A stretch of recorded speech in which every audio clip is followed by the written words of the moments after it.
स्वागत है। नमस्कार, मैं हूं डॉक्टर ललित आपके सामने और मैं पढ़ाऊंगा आपको मैथमेटिक्स का पेडागोगी प्लस कंटेंट दोनों इस चैप्टर में। तो बहुत बहुत स्वागत मैं आपका करता हूं। उम्मीद करता हूं कि सब लोग स्वस्थ होंगे, आनंदित होंगे और आनंद से अपने सब तैयारी को कर रहे होंगे। तो बहुत बहुत स्वागत है, वेलकम टू ऑल। और अगर आपने अभी तक चैनल को सब्सक्राइब नहीं किया है तो जल्दी से चैनल को सब्सक्राइब कर लो, वीडियो को लाइक कर दो और कमेंट करना बिल्कुल भी ना भूलो कि आपको ये वीडियोस कैसे लगते हैं। तो चलिए शुरुआत करते हैं। पहला प्रश्न आपके स्क्रीन पर, बड़ा आसान लेता हूं हमेशा, जैसे कि मैं स्टार्ट करता हूं बिल्कुल नॉर्मल प्रश्न से और धीरे धीरे वो लेवल फिर बढ़ता जाता है। पहला प्रश्न आपके सामने है, 70,560 में 5 और 6 के स्थानीय मानों का गुणनफल कितना है? Has the product of local values of 5 and 6। तो 5 और 6 का स्थानीय मान आपको निकालना है, उनका मल्टीप्लीकेशन मुझे बताना है। तो आसानी से हो जाएगा, आपने का कोई प्रॉब्लम नहीं है, क्योंकि 70560 में 6 का स्थानीय मान कितना होगा? दाई के प्लेस पर है 60 और 5 का स्थान में कितना होगा? 100 के प्लेस पर है तो 500। मल्टीप्लाई कर दें, आपने कहा 6 पंजे 30, right option 30,000। Right option, option number 3, 30,000 एकदम सही जवाब होना चाहिए आप लोगों की तरफ से। तो आप क्या आंसर देते हैं भाई इसका? 30,000 सही है कि गलत है?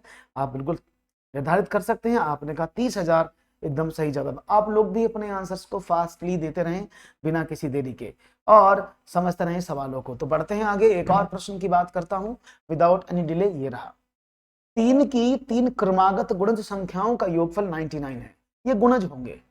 The sum of 3 consecutive multiple numbers of 3 is 99. These numbers will be what?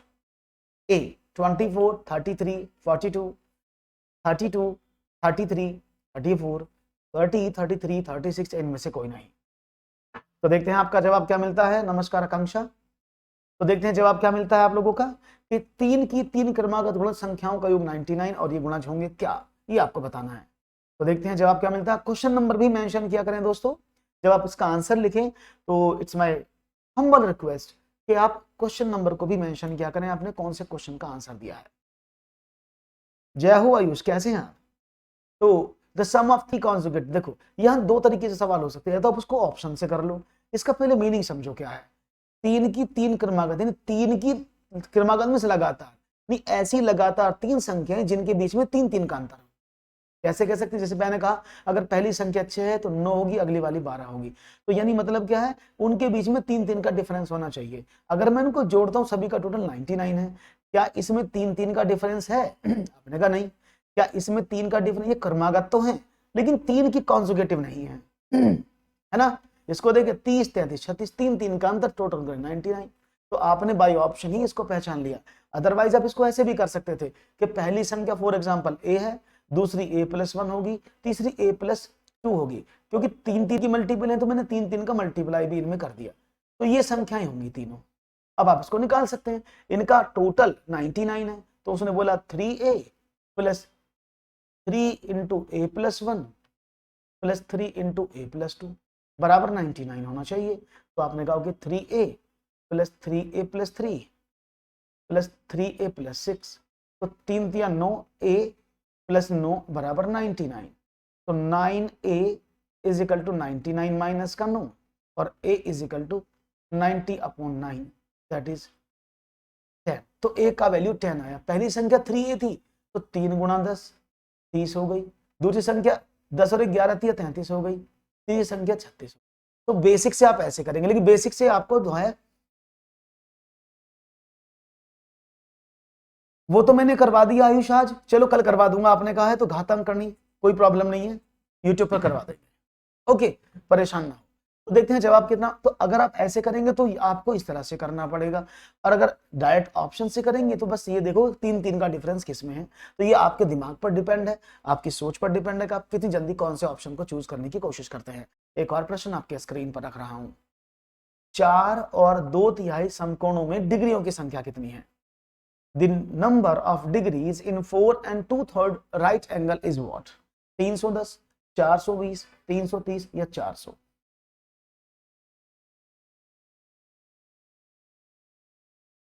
सूरज जी बताऊंगा, लास्ट में बताऊंगा। बहुत सारे बच्चे पूछते हैं इस बात को, तो अंत में जब जाऊंगा तो मैं आपको बताऊंगा, डोंट वरी, ठीक है ना। चलो देखते हैं जवाब। तो देखो 4 और 2/3 समकोण, तो 4 समकोण की बात करते तो एक समकोण में 90 डिग्री होता है, 4 की गुणा कर दें तो 9 चौक 36, 360 डिग्री, तो ये हो गया। और 2/3 का मतलब कितना होता है, 90 का 2/3। तो आपने देखा ओके, 30 दूनी 60, ये हो गया। तो टोटल करें तो कितना आया, 420 डिग्री होना चाहिए। तो सही जवाब क्या है, option number 2। Option number B एकदम सही जवाब होगा कि 4 और 2/3 समकोणों में डिग्रियों की संख्या 420 डिग्री होती है। तो बहुत ही आसान सवाल है, मुझे उम्मीद है कि इन सवालों में शायद आपको कोई प्रॉब्लम सहन करने की नौबत नहीं आ रही होगी। इजी सवाल है, धीरे धीरे आगे हम बढ़ेंगे सवालों पर आगे। बिल्कुल सही कहा आपने। 15 दिनों में मिनटों की संख्या निम्न में से किसके सेकंडों की संख्या के बराबर है? Number of minutes in 15 days, which of the following is the number of second equal to what? 15 दिनों में मिनटों की संख्या किस में सेकंडों की संख्या के बराबर है? देखो ये सवाल मैंने आपको पहले भी बताया था कि जब भी आप इस तरह का प्रश्न करते हैं कि 15 दिनों में मिनटों की संख्या क्या है, तो आप उसको कैलकुलेट ना करें। आपने कहा 15 दिन में मिनट पूछा, तो 15 दिन, एक दिन में 24 घंटे और एक घंटे में 60 मिनट, तो उनकी मल्टीप्लाई ना करें, सिंपल छोड़ दे कि 15 दिन में, एक दिन में 24 घंटे, एक घंटे में 60 मिनट, तो टोटल मल्टीप्लीकेशन इतना हो जाएगा, जिससे आपको पता लग जाएगा इतनी मिनट होती है 15 दिनों में। उसने बोला किस में सेकंडों की संख्या के बराबर है, तो एक घंटे में 60 मिनट और एक मिनट में 60 सेकंड। सेकंड ये हो गई, डिवाइड कर दें, 60 से 60 कट गया, 15 चौके 60 और 4 छंग 24, तो 6 घंटे के बराबर है। Right option, option number 1। आसान है, बहुत बढ़िया Ragini, 6 is the right answer. तो जब भी आपको सवाल करने की कोशिश करें तो आप उसको कोशिश करें उसको कैसे सिंपल से सिंपल आप बना सकते हैं। अदरवाइज क्या करते हैं, पहले 15, 20, 24 और 60 की गुणा करके लिखते, बहुत टाइम लगता, फिर आप 60 और 60 की गुणा करते, 3600 उसका डिवाइड करते, it will take too much time. तो हमें ऐसे नहीं करना है, हमें इस फाइनल आंसर बाद में निकालना, पहले हम कैलकुलेशन को इजीली कर लेंगे। राइट ऑप्शन ए था, 6 घंटे। बहुत बढ़िया, एक और सवाल। ओके, इसमें थोड़ा सा सवाल, इसको आगे ले रहा हूँ, सवाल थोड़ा सा मिक्सअप हो गया, इसको यहाँ पर आ जाओ। ये सवाल, निम्न में से कौन सा सही नहीं है? दो सवाल मिक्स हो गए थे पीछे वाले प्रश्न में। इनमें से कौन सा सही नहीं है? 1 मिलीमीटर 1 सेंटीमीटर का दशांश है, 1 किलोग्राम 12 ग्राम 1.012 ग्राम है, 10 metre 10 centimetre 1010 centimetre, 23/100 is equal to 2.30। तो देखते हैं आपका जवाब इस पर मुझे क्या मिलता है। सिंपल सवाल है, आसानी से कर सकते हैं, और मुझे उम्मीद है इसका जवाब गलत नहीं मिलेगा। कौन सा सही नहीं है? Which statement is not true? 1 millimetre is 1/10 of 1 centimetre, 1 kg 12 gram is equal to 1.012 kilogram, 10 metre 10 centimetre is equal to 1010 centimetre, 23/100 is equal to 2.30। तो यहां पर जवाब मिल रहा है, बहुत बढ़िया, कोशिश जारी है आपके जवाब देने की। तो क्वेश्चन नंबर 6 का क्या मिलता है, और यहां पर 6 के आंसर पर आप देने की कोशिश जरूर कर रहे होंगे, और मुझे उम्मीद है कि आपका जवाब मुझे बहुत अच्छे से दिख भी रहा है। तो सबने कहा एक, क्यों 1 मिलीमीटर? क्योंकि 1 सेंटीमीटर में 10 मिलीमीटर होते हैं, तो जो 1 मिलीमीटर होता है वो 1/10 सेंटीमीटर होता है, तो ये तो सही लिखा है।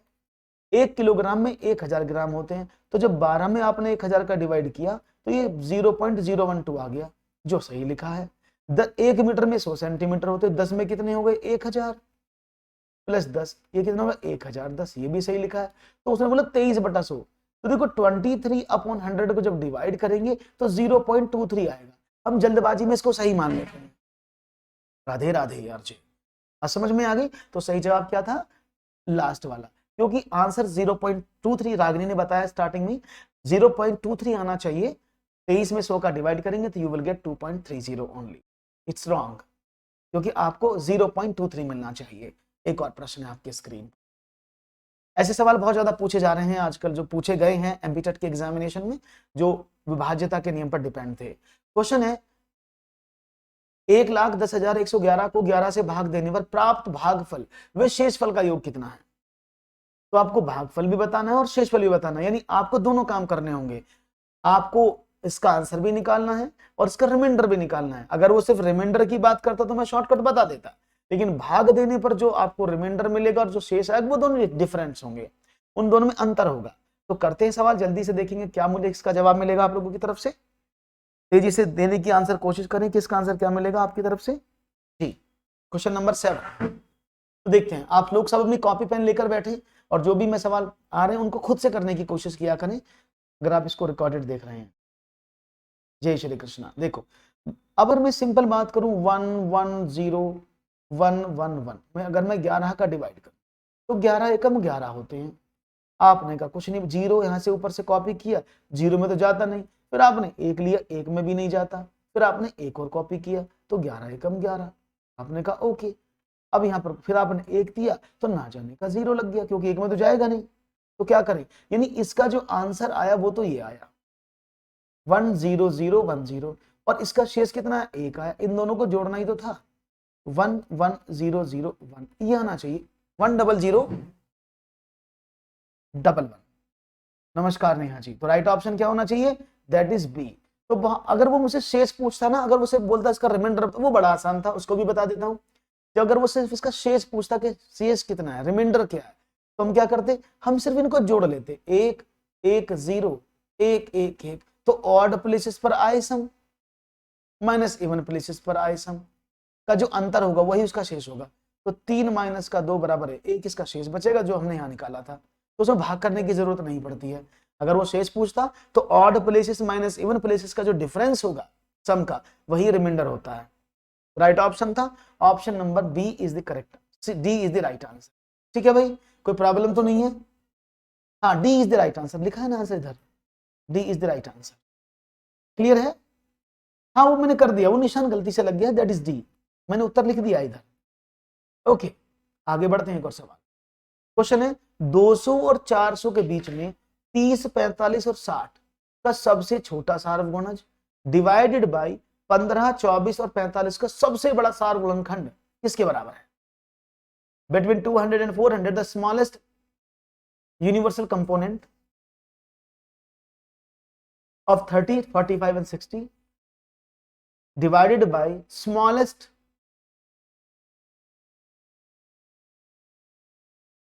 सबसे बड़ा है नहीं, इससे हाईएस्ट, इंग्लिश में गलत लिखा, highest mass factor.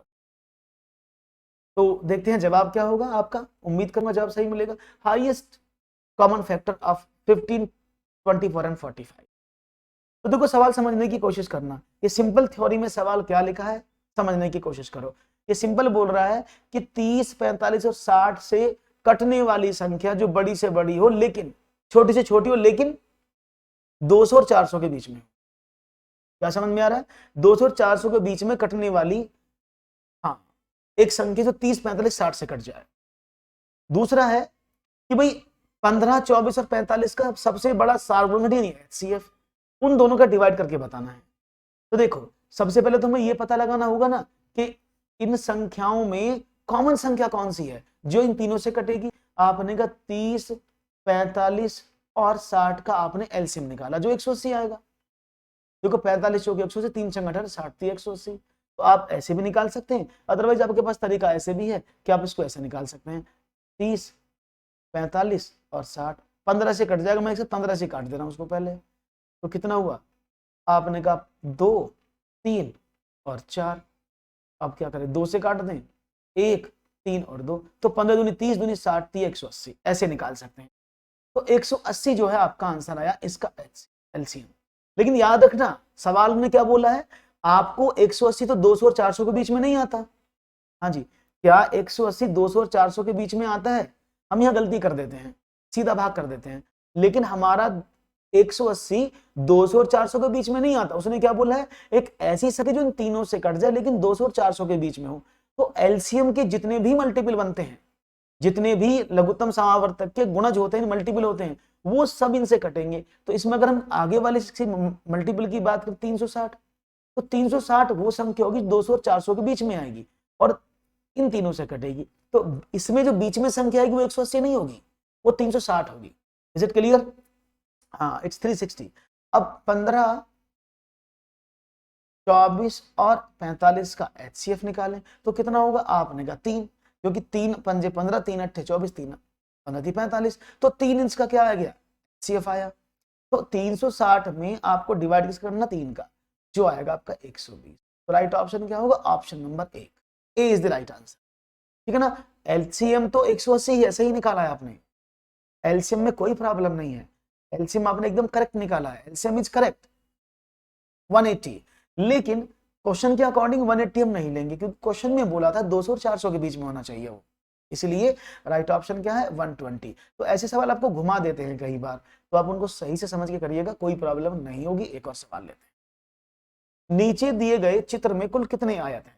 How many rectangles are there in the picture below? उपयुक्त प्रश्न जांच कर रहा है, किस बात की जांच कर रहा है? बच्चों की, विद्यार्थी के ज्ञान की, विद्यार्थी की समझ यानी बोधगम्यता की, विद्यार्थी की सृजनात्मकता की, या विद्यार्थी की याद करने की शक्ति की। The above question is checking the student's knowledge, understanding of the students, creation of student, the student's memory. अभी बताते हैं यामिनी, इसके बाद बताता हूं, ठीक है ना। तो आपने कहा क्वेश्चन नंबर 9 आंसर क्या होना चाहिए? Let's see. एक बच्चे को आपने ये आकृति दी और बोले बताओ इसमें कितने आयत हैं। तो आपको बता दूं कि ये जो ज्ञान है, ये according to Bloom's taxonomy, Bloom's का सबसे निम्न स्तर ज्ञान माना गया है, जिसको आप नॉलेज बोलते हैं। यहाँ पर रिमेम्बरिंग आती है, क्या होता है इसमें? रिमेम्बरिंग यानी याद करना। तो यहाँ पर ज्ञान में सिर्फ याद होते, तो याद करके तो वो आकृति अभी निकाल नहीं सकता, ये तो गलत हो गया। विद्यार्थी की समझ की अंडरस्टैंडिंग लेवल में बच्चा आयत और वर्ग में अंतर विभेद कर पाता है कि आयत क्या है और वर्ग क्या है, संख्याएं कौन सी छोटी हैं कौन सी बड़ी हैं, कैसे उनको असेंडिंग डिसेंडिंग ऑर्डर में लगाया जा सकता है। तो खुद देखो इसमें कुछ तो वर्ग बने हैं, ये तो वर्ग है ना, ये वाले तो वर्ग बने हुए इधर वाले, तो ये आयत हैं। तो बालक, मैंने कहा ना, जब वो अंडरस्टैंडिंग लेवल पर होता है तो he can identify, he can differentiate between square and rectangle, that's why इसका जवाब ये होगा। सृजनात्मकता का मतलब क्या होता है?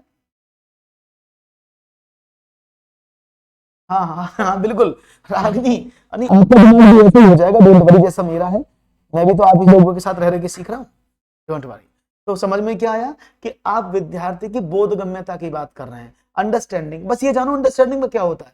अंडरस्टैंडिंग में बच्चा विभेद कर पाता है दो आकृतियों में, वर्ग में और आयत में अंतर कर लेगा, तो देखो वर्ग को छोड़ इनको गिन देगा।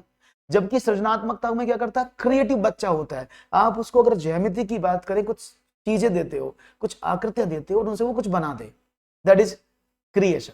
ओके, और विद्यार्थी याद करने की क्षमता तो होती नहीं है, तो ज्ञान में कवर हो गई। तो राइट ऑप्शन क्या था? Option number 2। क्लियर है? इस सवाल में शायद प्रॉब्लम हो रही थी, तो मैं इसको बहुत जल्दी से बता देता हूं। उसने बोला कि 200 और 400 के बीच में 30, 45 और 60 से कटने वाली संख्या, इन तीनों का एलसीएम निकाला तो 180 आया। लेकिन 180 इन दोनों के बीच में नहीं आता, तो 180 के जितने भी मल्टीपल होंगे वो सब इनसे कटेंगे, तो मैंने दो डबल देखा तो 360 आया। तो इन दोनों के बीच में जो संख्या वो 360 है। जब आपने कहा 15, 24 और 45 का एचसीएफ, तो इनका एचसीएफ कितना हुआ? 3। इन दोनों को डिवाइड करना है ना, डिवाइड करना था इन दोनों को, तो 360 में आपने 3 का डिवाइड कर दिया, दैट इज 120। ठीक है, समझ में आ गया अब? ओके ओके, आगे बढ़ते हैं। क्वेश्चन है, पहली संख्या 350 को 20% बढ़ाकर पुनः 20% कम कर दिया गया, अंततः वृद्धि या कमी का प्रतिशत होगा, क्या होगा? देखते हैं जवाब। जी जी बताइए जी। Let's see what will be the right answer, आपका क्या होगा? ओके यामिनी, एक्सप्लेन कर दिया मैंने दोबारा से।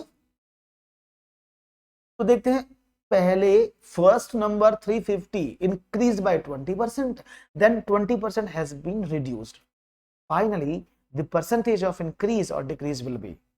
तो ये मैंने आपको बताया ना कि अगर कोई भी एक संख्या, एक प्राइस, एक वस्तु की माप, एक चीज की कीमत, अगर वो कॉन्जुगेटिवली बढ़ती हैं, ये कॉन्जुगेटिवली घटती हैं, क्रम से कम होती हैं, एक बढ़ती है घटती है, तो आपको सिर्फ एक चीज याद है ना, कौन सा? मैंने पहले भी बताया हुआ है, इफेक्टिव परसेंटेज।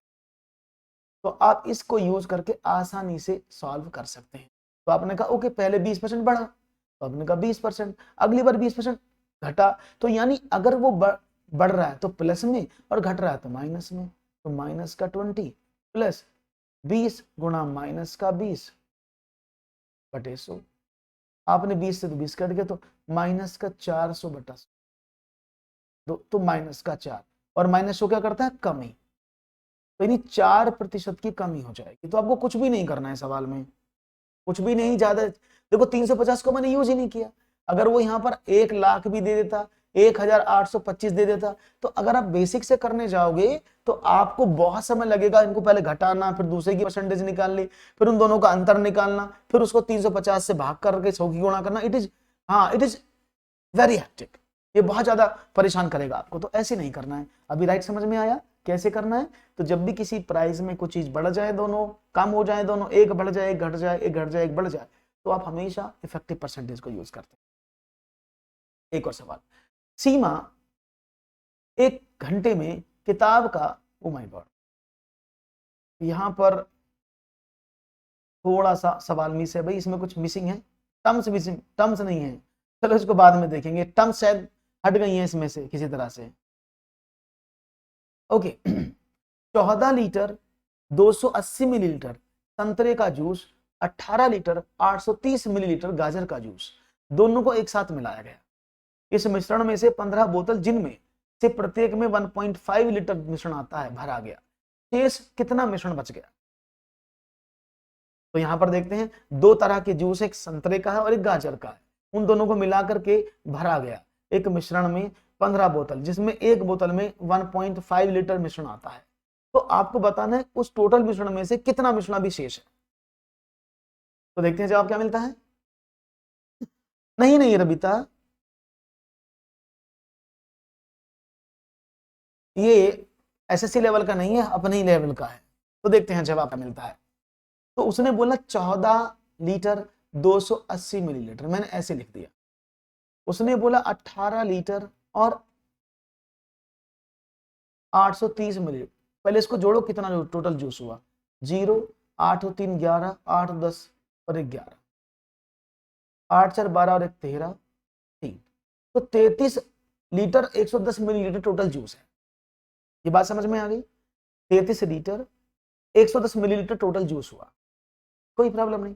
उसने बोला एक बोतल में 1.5 लीटर जूस आता है 1.5, और आपने 15 बोतल में भर दिया, तो टोटल कितना भर गया? आपने 15 की गुणा कर दी 1.5 में, तो आपने कहा 15 225, तो 22.5 लीटर जूस भर गया भाई। 22 लीटर और 5 यानी 22.5 लीटर बोल दो, या 22 लीटर 500 मिलीलीटर जूस बोल दो, वो भर गया। तो 33 में से 22 लीटर और 500 मिलीलीटर जूस भर गया, तो कितना बचा? 0, 11 में से 1, 11 में से 5 गए 6, तो कितना बचा? 10 लीटर 610 मिलीलीटर। तो राइट ऑप्शन था ऑप्शन नंबर 4।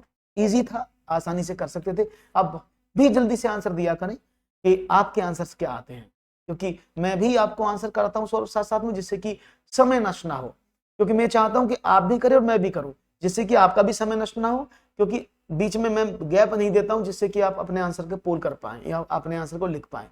साथ साथ में हम इसलिए स्टार्ट कर दें जिससे हम ज्यादा से ज्यादा क्वेश्चन कवर कर पाए। राइट ऑप्शन क्या है? ऑप्शन नंबर 4 एकदम करेक्ट आंसर। आगे बढ़ते हैं, एक और सवाल। गोरंग ने कुछ 4 घंटे, मंगलवार को 190 मिनट, बुधवार को प्रातः 5:20 से 9:10 तक और शुक्रवार को 220 मिनट कार्य किया। उसे 1 घंटा कार्य करने के 42 रुपए मिलते हैं। उसने सोमवार से शुक्रवार तक कुल कितना कार्य किया? इसमें कुछ, ये क्या हो रहा है पीडीएफ में? गोरंग ने सोमवार को 4 घंटे 30 मिनट कर देता हूं। अब इसमें आंसर मैच मत करिएगा, अपना आंसर बताइएगा, ठीक है ना? अब इसमें अपना आंसर इसमें मत ढूंढिएगा, हो सकता है मैंने डिजिट चेंज कर दिया, क्वेश्चन में कुछ और लिखा था, तो यहां पर हम कर देते हैं कुछ और।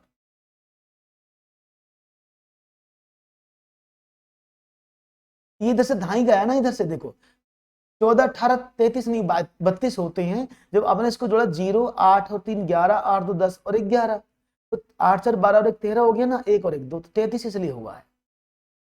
ठीक है अंकित, चलिए। तो गोरंग ने सोमवार को 4.5 घंटे, मंगलवार को 190 मिनट, बुधवार को प्रातः 5:20 से 9:10 तक और शुक्रवार को 220 मिनट कार्य किया। उसे 1 घंटा करने के काम करने के 42 रुपए मिलते हैं। तो सोमवार से शुक्रवार तक उसे कुल कितना रुपए कमाया? देखते हैं। तो देखो 4.5 घंटे, हालांकि ये सवाल में मैंने अपनी तरफ से लिख दिया है, तो ऑप्शन इसके हो सकता है अलग आए। निकाल करने का तरीका देखिए कैसे करते हैं। 4.5 घंटे का मतलब कितना हुआ भाई? उसने बोला 4 घंटे 30 मिनट, तो उसने काम किया कब? मंडे को। बात आती ट्यूसडे को। ट्यूसडे में कितना? अब मैं इसको मिनट में कन्वर्ट कर लेता हूं, तो कितना हो जाएगा? 6 60 की गुणा कर दे इसमें 4 में प्लस 30, तो 6 चौक 24, 240 प्लस 30, तो 270 मिनट हो गई है। क्लियर है। तो मंडे को मैंने जो टाइम था ना 4.5 घंटे, उसको मैंने मिनट में कन्वर्ट कर दिया, क्योंकि 1 घंटे में 60 मिनट होती हैं, तो मैंने 60 की गुणा करके 30 जोड़ दिया, तो 270 मिनट टोटल उसने लिए मंडे में काम किया। उसने ट्यूसडे में 190 मिनट काम किया, तो मैं 190 यहां लिख देता हूं। उसने एक क्या काम करा बुधवार को, वेंसडे में क्या करा भैया ने 5:20 से 9:10 तक, यानी 9:10 से लेकर के 5:20 से लेकर 9:10 तक काम किया। कितना हुआ आपने कहा 60 में से 20 गए तो 50, 70 में से 20 गए 50, और 8 में 3 घंटे 50 मिनट ये काम हो गया। क्यों? क्योंकि यहां से यहां तक का टाइम मैं कैसे निकालूंगा, 9:10 में से 5:20 मैंने कम कर दिया, तो मुझे क्या मिला, आपने कहा 9:10 में से 5:20 घटाया, जब यहां से आपने हाथ से लिया 1 घंटे का, तो 60 70, 70 में से 20 गए 50, और 8 में से 5 गए 3, तो 3 घंटे 50 मिनट। अब इसको कैसे बदलें, तो 60 गुणा 3, 60 मल्टीप्लाई बाय 3 प्लस 50, तो 180 प्लस 50, तो कितना हुआ 230। 230 मिनट बुधवार में हो गए। क्लियर है भाई।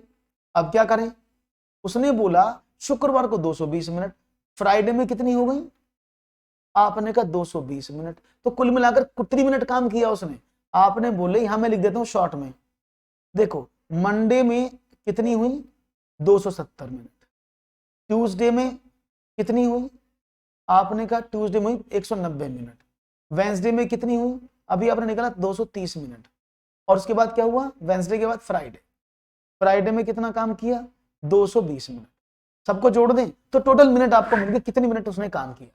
तो देखते हैं जवाब क्या मिला, आपने कहा कि 0 यहां पर 9 7 16 और 3 19 और 2 21, 2 और 2 4 और 1 5 2 7 और 2 9, तो 910 मिनट आ गए। क्लियर है, 910 मिनट मिली उसको, यहां तक कोई प्रॉब्लम तो नहीं है किसी को, उसने 910 मिनट काम किया, कोई दिक्कत।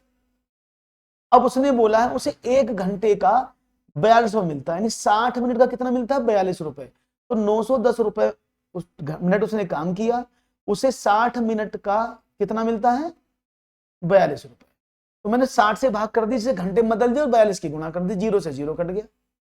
अब क्या करना था, 6 7 42, 7 एकम 7, 7 नाम 63, तो 637 रुपए उसको मिलेंगे। राइट ऑप्शन है ऑप्शन नंबर 4। समझ में आ गया कैसे किया है। तो सवाल थोड़ा सा टाइम टेकिंग था, लेकिन ये सवाल आया हुआ है पेपर में, ये एग्जाम में सवाल आ चुका है, तो मैंने कुछ नहीं किया है, नहीं क्या कर रहे हो, 637 रुपए तो आएंगे, अभी तो मैंने निकाल के बताया, पूरा आपके सामने प्रोसेस कर दिया है, 637 रुपीज। ठीक है ना, कोई प्रॉब्लम है इसमें, बहुत सिंपल था, आपको सोमवार का मिनट निकाला, मंगल का मिनट निकाला, बुध में कितने मिनट काम किए वो निकाला, और शुक्रवार में मिनट निकाला, सबको जोड़ा 910 मिनट आ गए। अब उसे 1 घंटे के लिए 60 मिनट के 42 मिलते हैं, तो मैंने 910 में 60 का डिवाइड कर दिया घंटे में बदलने के लिए, और 42 की गुणा कर दी, क्योंकि 1 घंटे का 42 मिलता है। Right option 637। क्लियर है भाई, समझ में आ गई बात, कोई प्रॉब्लम तो नहीं किसी को, हाँ कि ना, हाँ कि ना बताते रहो, प्रॉब्लम है तो मुझे बताओ, मैं दोबारा से बताऊं, नहीं तो मुझे लगता है कि प्रॉब्लम नहीं होनी चाहिए और आपको सवाल समझ में आ गया होगा, ऐसा मुझे मेरा मानना जी। क्लियर है, कोई प्रॉब्लम तो नहीं, और प्रॉब्लम तो नहीं होनी चाहिए भाई। हाँ जी, आगे बढ़ूं मैं अब, कोई प्रॉब्लम नहीं है, बहुत बढ़िया। ऐसे ही मुझे आप लोगों के जवाब चाहिए, जिससे कि हमें आपके जवाब मिलते रहें, ठीक है ना, आगे बढ़े। क्लियर है, बहुत बढ़िया, ऐसे मुझे पसंद है आप। हाँ ट्यूसडे का बता, देखो ट्यूसडे में था 190 मिनट तो लिखा है ट्यूसडे में पूरा, भाई 100 उसने दिया तो सीधा मिनट में कन्वर्ट करके दिया, मुझे कुछ करना ही नहीं पड़ा, ट्यूसडे में तो मेरा काम आसान हो गया, क्योंकि उसने 190 मिनट बोला था, मैंने 190 मिनट ऐसे ही लिख दिए। हाँ वेंसडे में आपको प्रॉब्लम हो सकती है, वेंसडे का मैं आपको बता देता हूँ, अगर आपको वेंसडे में प्रॉब्लम हो रही तो वेंसडे का मैं आपको बता देता हूँ, वेंसडे में क्या किया मैंने वो मैं आपको आगे वाले पेज पे बता देता हूँ, ठीक है ना। तो मैंने वेंसडे में कुछ नहीं किया, उसने क्या बोला था वेंसडे में, उसने बोला था प्रातः 5:20 से 9:10 तक काम किया, यानी 5:20 से 9:10 तक काम किया, तो कितने घंटे काम किया उसने, तो 9:10 में से मैंने 5:20 घटा दिया, तो मुझे घंटे मिल जाएंगे। तो क्या करें, जब आप 10 में से 20 तो नहीं घटा सकते ना, तो आपने हाथ से लिया यहाँ से 60 मिनट 1 घंटा, 70 में से 20 गए तो 50, अब यहाँ 8 घंटे रह गए। जब 1 घंटा इधर चला गया, 8 में से 5 गया 3, तो 3 घंटे 50 मिनट किया। 3 घंटे को मैंने मिनट में बदल लिया, 180 मिनट ये 50 ये, तो 230 मिनट हो गई ना टोटल। तो इसलिए मैंने बुधवार में 230 मिनट लिखे थे, फ्राइडे में ऑलरेडी 220 मिनट लिखे हुए हैं, मंडे में 4.5 घंटे को मैंने मिनट में बदल लिया। बस अब तो समझ में आ गया, अब तो क्लियर है। तो ऐसे ही सबको बदल लिया मैंने और मुझे आंसर मिल गया। हाँ, बस 3 घंटे 50 मिनट मिले ना, तो उसको मैंने मिनट में बदल दिया, क्योंकि 1 घंटे में 60 मिनट होती है, तो 60 की गुणा की, 50 मिनट जोड़ दी, 230 मिनट आ गए। एक और सवाल,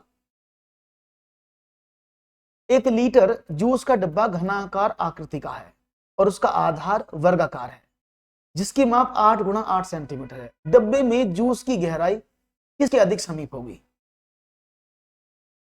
1 लीटर जूस का डब्बा है जो घनाकार आकृति का है और उसका आधार एक वर्गाकार है, जिसकी माप 8 गुणा 8 सेंटीमीटर है।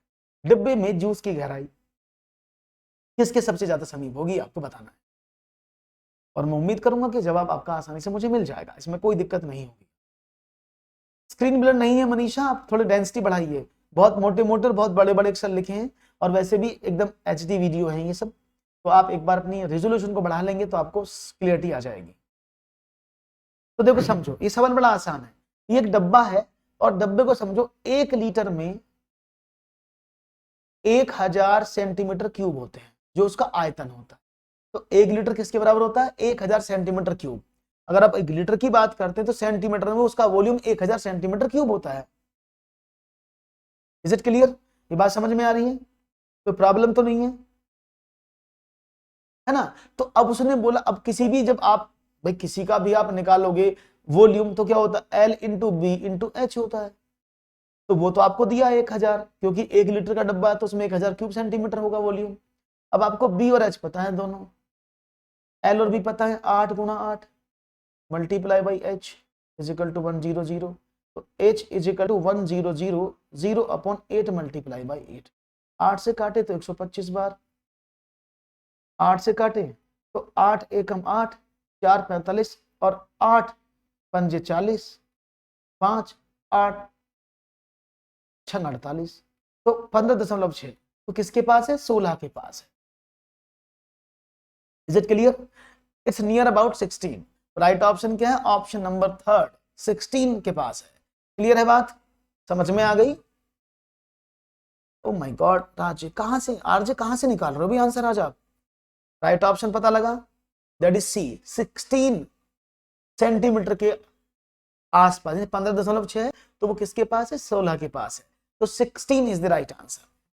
बस आपको ये सवाल सुपर टेट में भी पूछा गया, जूनियर सुपर टेट में भी पूछा गया इस तरह का गणित में सवाल, तो आप समझ लें कितना आसान है कि जब भी आपको 1 लीटर का आयतन निकालना हो सेंटीमीटर में, तो 1 लीटर इज इक्वल टू 1000 घन सेंटीमीटर होता है। क्लियर है? तो प्रॉब्लम तो नहीं किसी को? वेरी गुड, आगे बढ़े, एक और प्रश्न की बात करते हैं। समझ में आ गया होगा, प्रश्न में तो कोई आपत्ति नहीं है। चलिए वन मोर, एक आयत और एक वर्ग के परिमाप बराबर है, ऐसे एमपी टेट में आए हुए हैं सवाल। एक आयत और एक वर्ग का परिमाप बराबर है, वर्ग का परिमाप 96 सेंटीमीटर है और आयत की चौड़ाई वर्ग की भुजा से 4 सेंटीमीटर कम है, तब आयत के क्षेत्रफल का दुगुना किसके बराबर है? सवाल सोच समझ के करिए। The perimeter of a rectangle and a square are same. The perimeter of a square is 96 centimeter and the width of the rectangle is 4 centimeter less than the side of the square. So what is the twice the area in centimeter square of the rectangle? तो मैं आपको समझा देता हूं सवाल का meaning क्या है। ये क्वेश्चन है कि ये एक वर्ग है ऐसे और ये एक आयत है, उसने कहा इन दोनों के परिमाप बराबर है। अगर परिमाप का मतलब कितना होता है मैं आपको डिटेल में बता देता हूं। इसका परिमाप 4a होता है, इसका परिमाप होता है 2 इंटू एल प्लस बी। आयत का तो यही होता है ना, बैक करेंगे भी। तो शीलता बैक में क्या प्रॉब्लम आई? कुछ प्रॉब्लम शायद आ गई यहाँ पर। तो देखो अभी मैंने समझाया था कुछ भी नहीं करना था इसमें, तो बहुत देर बाद आपने बैक कहा, शायद आप समझ जाएंगे। आगे बढ़ते हैं। तो इसका 4 है, इसका 2 इंटू एल प्लस बी है। उसने बोला इसका तो परिमाप दिया हुआ है कितना, 96। जब इसका परिमाप 96 है तो उसने बोला इन दोनों के परिमाप बराबर, इसका भी तो 96 हो गया भाई, जब इसका 96 तो इसका भी 96 है। उसने बोला आयत की चौड़ाई वर्ग की भुजा 4 सेंटीमीटर कम। अब आयत की चौड़ाई कैसे निकालें, जब आयत की भुजा नहीं पता तो आयत की भुजा कैसे निकालेंगे, आपने कहा सर 4 a = 96 है, तो a = कितना हुआ 96/4 24। तो यानी आयत इसकी जो भुजा है वो 24 है और सारी भुजाएं बराबर होती हैं, तो इसकी चौड़ाई कितनी हुई, आपने कहा 24 - 4 = 20। बात समझ में आ रही है, जो उसने बोला बस मैं वो करता जा रहा हूं। उसने बोला कि आयत की चौड़ाई वर्ग की भुजा से 4 सेंटीमीटर कम है, तो मैंने कम कर दी, तो यानी इस आयत की जो चौड़ाई वो 20 है, तो लंबाई निकाल लो पहले, लंबाई कितनी है, ये तो नियम आपको पता है कि 2 × L + B का वैल्यू 20 आपके सामने है बराबर 96। तो क्या हुआ 2L + 40 L + 20 = 90/2। तो यानी L = 45 - 20 = सॉरी 96 था ना 48 - 20 28। तो इसकी जो लंबाई है वो 28 आ गई।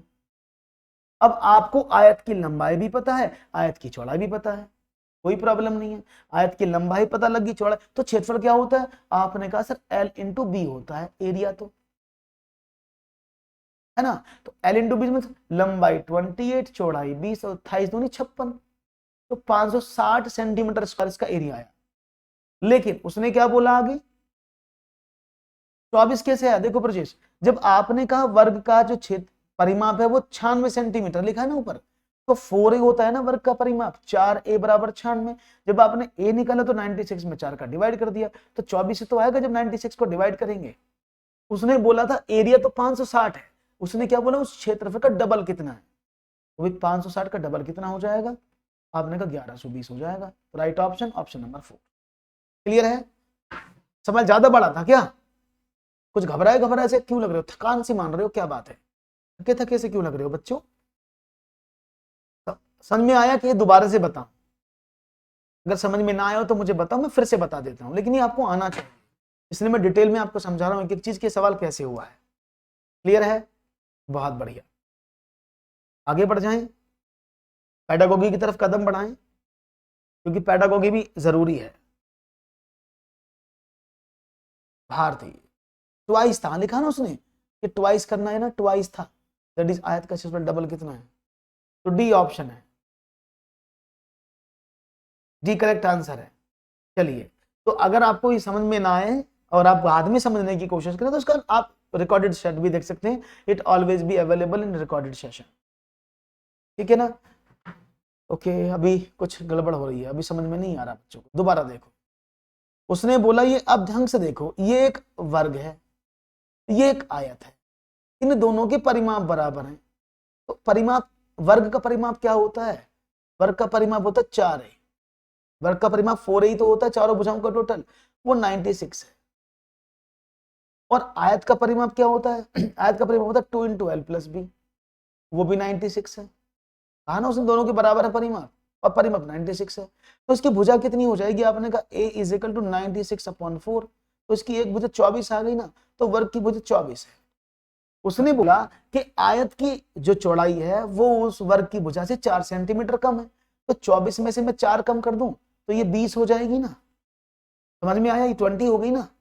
तो अगर मैं इस 20 की बात करता हूं तो मैं इसकी लंबाई निकाल लेता हूं, फॉर्मूला मुझे पता है, तो L + B कितना हो गया, आपने कहा 96/2 = 48, तो B का वैल्यू तो आपको पता है 20 है, तो L बराबर कितना हुआ 48 - का 20, तो 28, तो इसकी लंबाई आपको पता लग गई 28, आयत की लंबाई 28 चौड़ाई 20, तो आयत का क्षेत्रफल क्या होता है, आपने कहा लंबाई गुणा चौड़ाई होता है, तो लंबाई कितनी है 28, चौड़ाई कितनी है 20, तो 560 सेंटीमीटर स्क्वायर हो गया ना एरिया, 560 सेंटीमीटर स्क्वायर हो गया ना एरिया, बोले हाँ जी, तो उसका डबल कितना है, तो डबल बोला आयत का क्षेत्रफल का डबल कितना है, तो आपने 2 की गुणा कर दी, तो 1120, अभी ठीक है, राइट ऑप्शन 1120। आगे बढ़ते हैं। विनीता एक प्राथमिक विद्यालय में पढ़ाती है, वह गणित की अध्यापिका है, उसने कक्षा 4 में एक प्रश्न को शामपट पर लिखते हुए कहा कि इस प्रश्न का उत्तर बताइए। 3456 plus 0 is equal to what. एक छात्र ने उत्तर दिया, इसका उत्तर 0 है।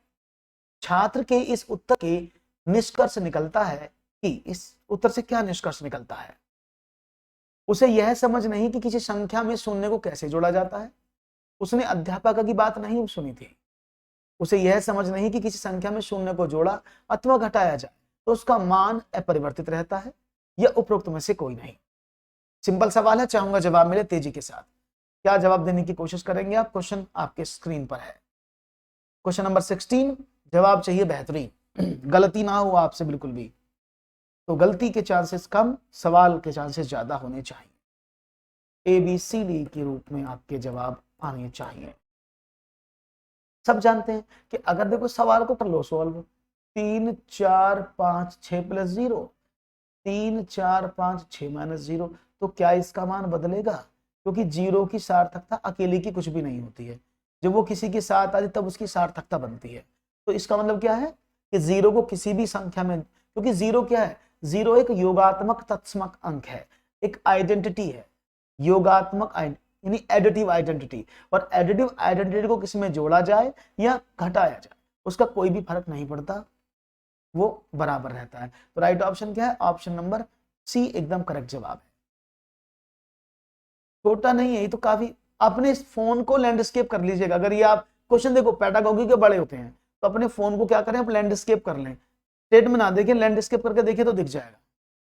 एक और सवाल, भिन्नों का योग संकल्पना के पाठ पर योजना बनाते समय शिक्षक पट्टी मोड़ने वाली गतिविधि का प्रयोग कर रहा है। उपरोक्त गतिविधि क्या है? विषय वस्तु के पूर्व की गतिविधि है, एंटीसीडेंट एक्टिविटी है, समय की बर्बादी है, विषय वस्तु के पश्च गतिविधि यानी सब्जेक्टिव एक्टिविटी है, या विषय वस्तु संबंधी गतिविधि है। इनमें से while planning a lesson on योग or addition concept of fraction, the teacher is using a bar tuning activity. The above law is antecedent activity, waste of time, subjective activity या thematic activity. तो देखते हैं जवाब क्या मिलता है। 17 का डी, विषय वस्तु संबंधी गतिविधि है जी। तो आपका जवाब मुझे क्या मिलता है? देखो समझो, अगर वो भिन्नों को पढ़ा रहा है और उसका यूज कर रहा है तो वो तो उद्देश्य में परिभाषित है कि इसमें वो कौन सी गति, तो जो भी उस से पढ़ाएगा वो विषय वस्तु संबंधित गतिविधि होगी। तो ये तो ऑप्शन आपका हो ही नहीं सकता, क्योंकि जब वो भिन्नों की संकल्पनाओं को पढ़ा रहे हैं तो वो साधारण ब्याज तो नहीं पढ़ाएंगे। अब उन्होंने बता दिया कि मैं विषय वस्तु में आज आपको भिन्न पढ़ाऊंगा, तो उसमें साधारण ब्याज या फिर वो रेशो या फिर वो आपको औसत तो नहीं बताएंगे। तो ये तो बिल्कुल गलत हो जाए, क्योंकि विषय वस्तु संबंधित तो वो पढ़ा ही रहे हैं। ये गतिविधि कौन सी है? तो ये है विषय वस्तु से पूर्व की गतिविधि, पहली गतिविधि। क्यों पहली क्यों है उसको भी समझ लो। आपने कई बार जब स्कूल में आपके सामने स्क्रीन पर देख रहे छोटा सा गोलाई वाला ऐसा, तो टिल्लू के पास ये रोटी थी, अंडा था, उसने बोला ये रोटी है। अच्छा, इस बच्चों को ऐसे तो पढ़ाते हो कि भाई तुम्हारे पास सपोज एक रोटी है, बोला हाँ जी, अब मैं इसको दो भागों में आधा आधा काटो, आधा तुझे दे दिया आधा तुझे दे दिया, कितने भाग हुए? बच्चा बोला जी इसमें 2 भाग हुए, एक भाग ये एक भाग ये, तो 2 भागों में बांट दिया आपने इसको, 1 और 2 में। आपने कहा ओके, अच्छा तुम्हें कितना, अगर मैं इसको दूं तो कितना मिला? कि जी 2 भाग हुए, 2 में से 1 मुझे मिल गया, तो इसको 1/2 बोलते हैं। तो सेम एक्टिविटी ये पट्टी मोड़ने वाली होती है, जिससे बच्चों को मूर्त रूप से प्रैक्टिकल नॉलेज के तहत सिखाया जाता है कि भिन्नों का क्या प्रयोग है। तो अगर आधी पट्टी को मोड़ेंगे तो ये आधी पट्टी 1/2 हो जाएगी, इसके 4 फोल्ड कर देंगे तो 1/4 हो जाएगा, 1/4 हिस्सा मिल गया। उसको 8 भागों में फोल्ड कर देंगे तो वो 1/8 यानी 8 में से 1 हिस्से को रिप्रेजेंट करेगी। राइट ऑप्शन क्या है? ऑप्शन नंबर 1 सही जवाब है। ओके, तो गलती नहीं करनी है एग्जामिनेशन में, सही से समझ कर उत्तर को देना है। एक और सवाल आपके स्क्रीन पर ये रहा। यदि आप किसी प्राथमिक स्कूल में एक अध्यापक हैं, आप बच्चों का ध्यान रखेंगे किसमें? सभी बच्चों को घर पर गणित के प्रश्न हल करने के लिए कहेंगे, पूरे समय स्कूल में गणित विषय ही पढ़ाते रहेंगे, छात्रों को गणित के प्रश्नों का कठिन अभ्यास कराएंगे, या छात्रों को गणित की उपयोगिता के बारे में बताकर